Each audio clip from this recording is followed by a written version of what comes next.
What is going on, guys? Welcome back to the channel. Critical Overlord here. We're going to be talking about Scream 7 in this video here today. So Deadline gave us an unexpected last-minute casting announcement related to this film today, a film which is expected to wrap while it is shooting in Georgia still this week and come out next February. We have now learned that two new cast members are in the mix. We have Landman breakout Michelle Randolph and Jimmy Tatro, who have joined Scream 7. The article says Spyglass Media Group's and Paramount Scream 7 is continuing to build on its already impressive ensemble. As sources tell Deadline, Michelle Randolph and Jimmy Tatro have joined the cast. Paramount is releasing the seventh sequel just like it did with the last two movies. This one comes out on February 27, 2026. Kevin Williamson, the architect of the Scream franchise, who wrote the original Wes Craven-directed 1996 title, is directing. Guy Busick, scribe of 2022 Scream and Scream 6, is penning the screenplay. Now, I don't know who these two are. Those of you familiar with them, let me know down below. You guys have already started chiming in over on the tweet I put out over on X, Twitter, whatever you call that app at this point. The app that kept crashing today. But as far as their contributions to the film, my guess is as good as yours. I don't know who they are, what role they play, and having them announced like this probably is intentional to throw us off. Because some people probably have it down packed who they think the opening kill is, but now we have these last 2-minute announcements who more than likely you could predict, yes, would be the opening kill. Because we know that so many others are involved in this cast already. We have Isabel May as Tatum, Sidney's daughter. She has a group of friends. We've pretty much found out all of them. No way her entire group of friends is going to die in that opening scene. So then it's like, well, where do you two fit in, the newbies that just got announced today? You either have to be the opening kill, or remember we have Mark Consuelos starring as Robbie Rivers, a rival reporter who's allegedly going to give Gale Weathers a hard time after an accident happens in front of Sidney's home. Maybe they work with Robbie, or perhaps they work with Gale. Or isn't Jimmy also a YouTuber? That's where I remember him from the most.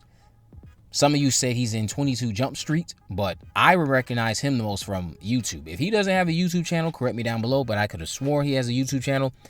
I could see him just coming into the film maybe as a cheap cameo and playing a YouTuber. I fully believe they're going to lean into that Stuther angle. I think the reason they announced Matthew Lillard and the reason they have everyone already up in arms convinced that Stu is alive is because it aligns with everything they were going for in Scream 7. They want people to believe that Stu is alive because that's exactly what these killers believe. A group of people who have been manipulated, they've been deluded, they've been paid by someone out there who wants to eliminate Gale and Sidney for good for whatever reason. We'll find out from that person. But these people who are Stuthers want Stu to come home, and someone manipulated them well enough with fake evidence showing that Stu is alive. Well, he's not. He's dead. And they are now out here trying to get rid of Gale and Sidney because they're convinced that if Gale and Sidney go away, Stu Macher, a Ghostface they idolize, will come home.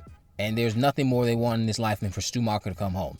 That'll be their motivations, and it'll explore how dangerous conspiracy theories can be and how they warp people's minds. I could see them going for an angle like that.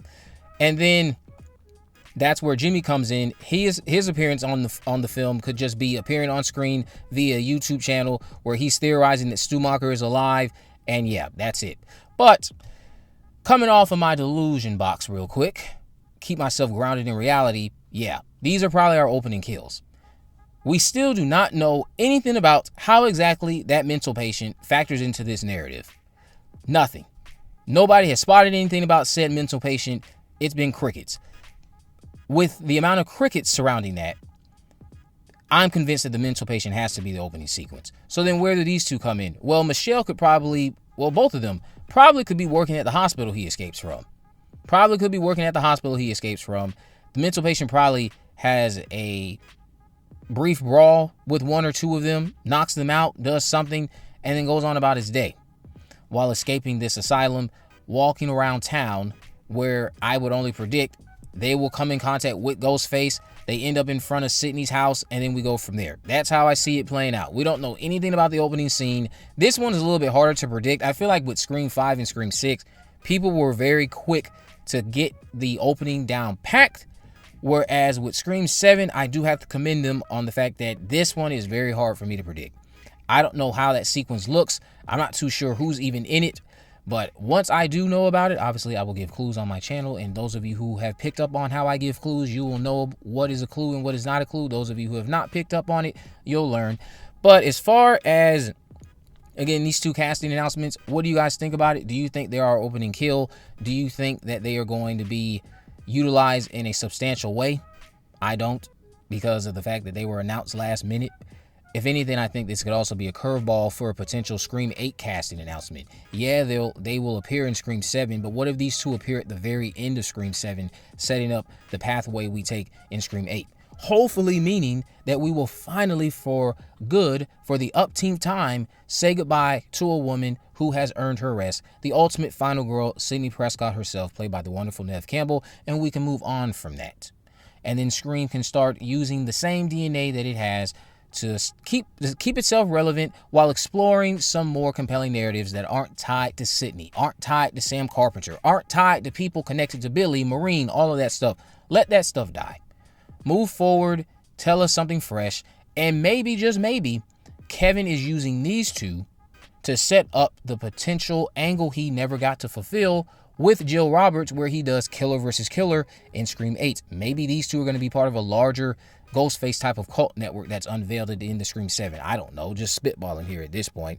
There's so many different avenues you can take with Scream 8 and Scream 9 and onward, and they've made it clear themselves they plan to milk this franchise. So at some point we are going to reach, stab 6, 7, 8 territory at this point, because they're going to keep making these movies. They're going to keep making entries in this franchise. They're going to keep it up as long as that money keeps rolling in.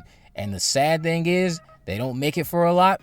So if the money keeps rolling in and they're only producing it for 20 to 40 million, crossing that 100 million mark, crossing that 130 million mark, outdoing the previous movies box office over and over again, then yeah, Scream's going to be ran into the ground, and that's a reality that many people aren't willing to accept. They aren't willing to accept that Neve Campbell herself is going to be away from this franchise at some point. And yeah, this is Spyglass's property. As much as I don't like that, it's their property, and they will do what they want with it. So you guys let me know, do you think that these two are secretly going to actually end up being Scream 8 cast members, or do you think that's just a little bit too delusional on my part? Let me know all that down below. Do you think they are the opening scene? Do you think they work with Robbie Rivers? What do you think? Let me know down below. If you haven't already, of course, make sure you subscribe, turn on post notifications, so you never miss a video. In the description, I have links on my social media accounts. I'm on Facebook, Twitter, and Instagram. You can message me there to let me know any movies, news, or reviews you'd like me to cover in the future. And with all that in mind, guys, I will see you in the next video.